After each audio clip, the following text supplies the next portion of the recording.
There are many men in the world who once had a lot of money but lost it. People like Alberto Villar and Mike Tyson come to mind right away.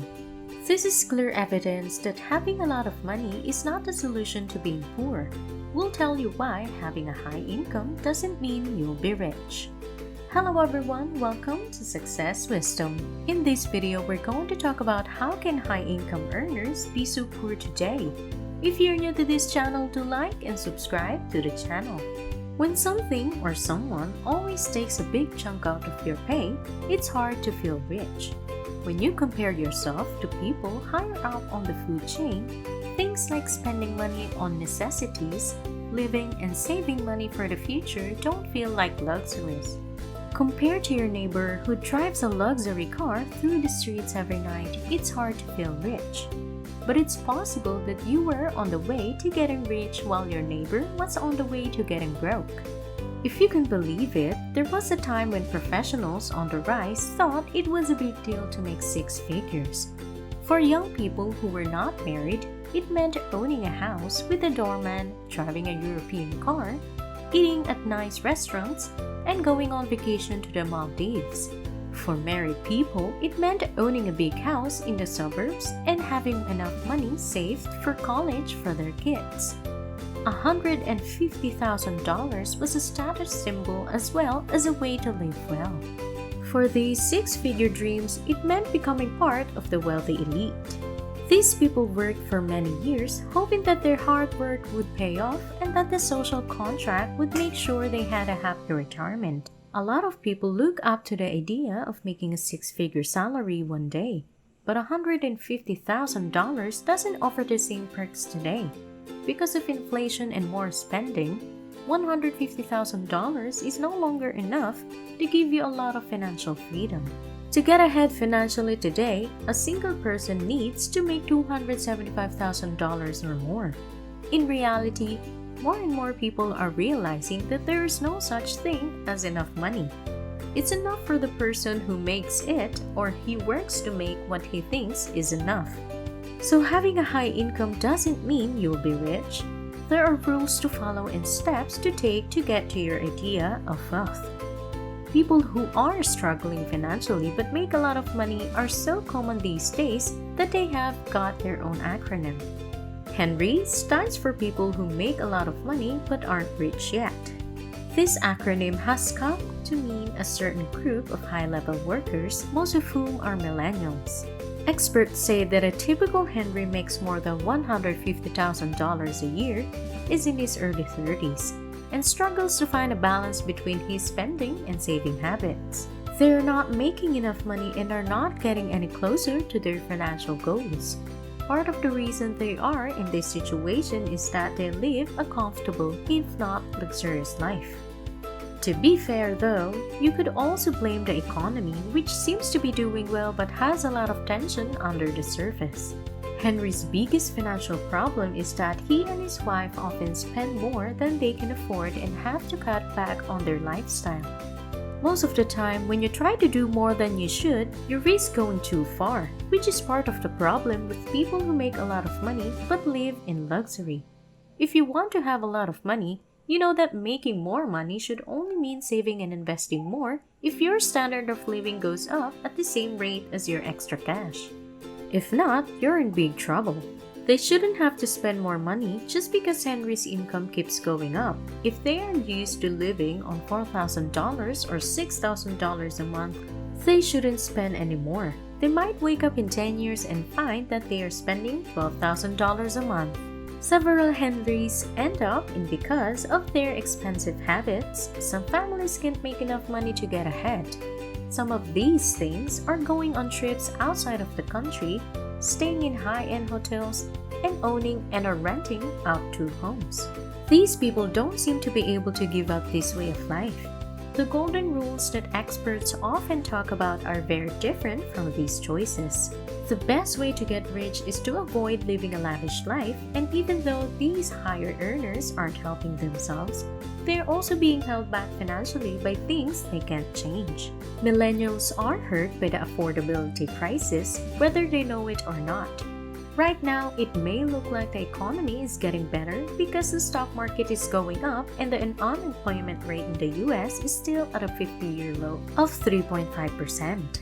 But this is not the whole story. They haven't taken into account the fact that living costs have gone up a lot and income growth hasn't kept up. From 1979 to 2017, the income of young adults only went up by 29%. This is a very useful fact. On the other hand, since 1970, the median price of a home has gone up by 39%, and the cost of health care for each person in the US has gone up by $9,000. The total amount of student loan debt in the United States is now a record $1.5 trillion, and the average debt for a 2018 graduate who took out a loan is $29,800. You might also be interested to know that the cost of living as a whole is rising. In 1987, it would have cost about $100,000 to live in the New York metropolitan area. Now, it would cost about $170,000. Part of the reason may be that the prices of goods that professionals who want to move up by are almost backwards. We now have $170 diesel jeans instead of $40,000 Levi's, $5 coffee from Starbucks instead of 75-cent coffee from the deli, and a $449 iPod instead of a $75 Sony Walkman, which was a must-have during the Reagan years. All of this shows that making a lot of money and spending it all quickly can be a deadly mix, especially when you add in the fact that life is neither easier or cheaper. Having money is important, but what you do with it is what adds to your wealth. To keep the economy stable in the long run, you need to use your savings.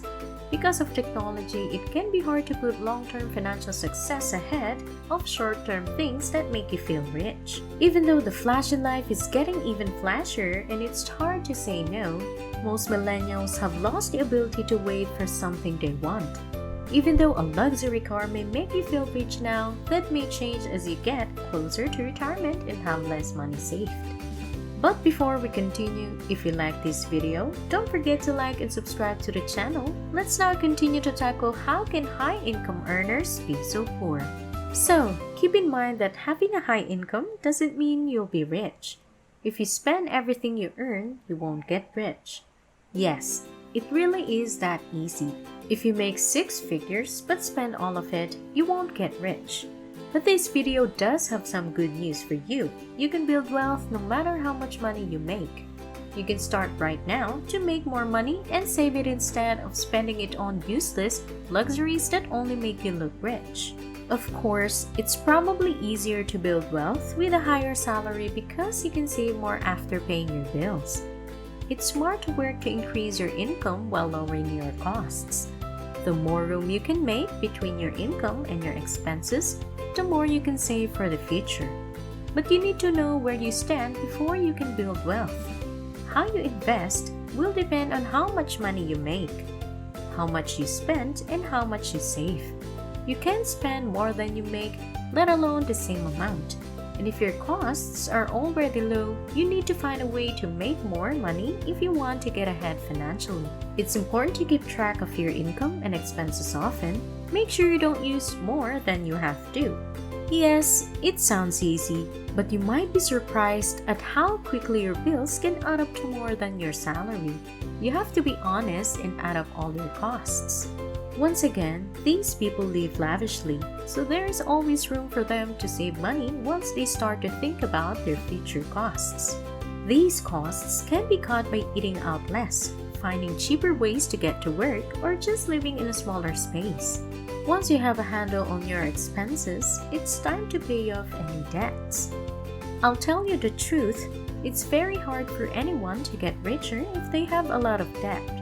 The main idea behind all of this is that you can't build wealth if you don't save and then invest.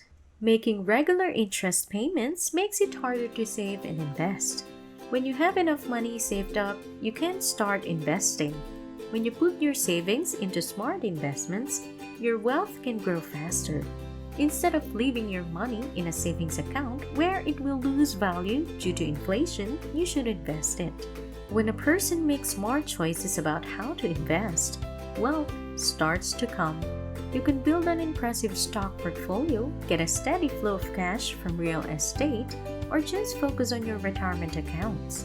Many financial advisors would say that it doesn't matter how much money you make as long as you save and invest it wisely. In this video, I'll show you 2 examples to help you understand what I mean. In the end, it's up to you to decide who has money and who doesn't. So Michael, who went to college, is our first friend. He lives a simple life, well below what he can afford, and tries to save 20% of his income every month. After a few years, Michael will make twice as much as he did before. Even though he is now married and has a family to take care of, he still puts some of his money away. After a while, he opens a store that makes him more money 20 years later. He has been good with his money because he has kept his savings and invested them. Gabriel, who also went to an Ivy League school, makes a good salary, is smart, and works hard, but he likes to live large. He has an expensive car and a beautiful house to match, and his wife wears expensive clothes and jewelry. Their children don't go without anything. Gabriel, on the other hand, lived from paycheck to paycheck and didn't save much because he and his family led a flashy life. He has also not done well with investments. After a while, he figures out that he's spending more than he's making. Gabriel makes a lot of money every month, but if he lost his job, his family would probably go bankrupt. Both of these men have developed habits over time. One is healthy and the other is not, but they are both deeply rooted. So, it's important to make it a habit to spend less than you earn, save, and invest. Having a high income is good because it makes things easier and could help you build wealth faster, but you shouldn't change your lifestyle to match it. Gabrielle is one of example how can high income earners be so poor. So in the end, if you go into making money with the idea that you're giving something up, it will be even harder to stay on track. Cutting back on your extravagances to save and invest is not a loss because what you stand to gain in the future will be worth it. We've reached the end of another video and thank you for watching. I hope you have learned how can high income earners be so poor. If you like this video, do give us a like, subscribe to the channel, and comment down below. Thank you and goodbye.